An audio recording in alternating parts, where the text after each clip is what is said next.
Petrol आणि डिझेलच्या दरामध्ये पुन्हा एकदा वाढ. पेट्रोल ₹2.61 प्रति लिटर तर डिझेल ₹2.71 प्रति लिटरनं महागलं. गेल्या 11 दिवसातील चौथी दरवाढ. साताऱ्याच्या आंबेनळी घाटामध्ये भीषण अपघात. स्कॉर्पिओ 800 फूट दरीमध्ये कोसळून 8 जणांचा मृत्यू. मदत आणि बचाव कार्य सुरू.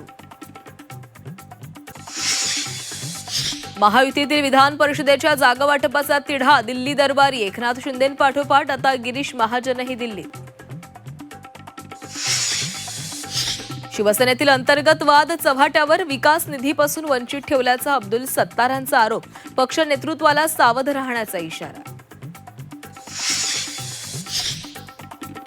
जसं मराठी येतं तसं हिंदीही बोलता आली पाहिजे. परराज्यामध्ये मराठी नाही चालत. भाजप आमदार कालिदास कोळंबकरांना हिंदीचा गोडवा.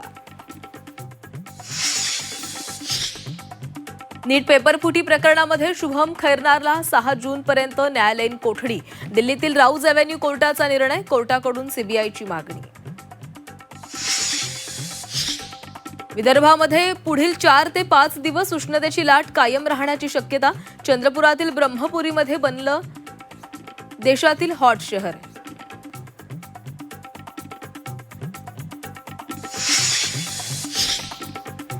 राज्याच्या विविध भागात मान्सूनपूर्व पावसाची हजेरी. केळी, तूर, मक्यासह फळबागांना फटका.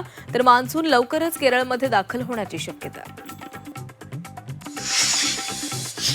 होर्मुझ सामुद्रधुनी लवकरच खुली होणार. अमेरिका इराणमध्ये शांतता करारावर सहमती झाल्याची डोनाल्ड ट्रम्प यांची माहिती.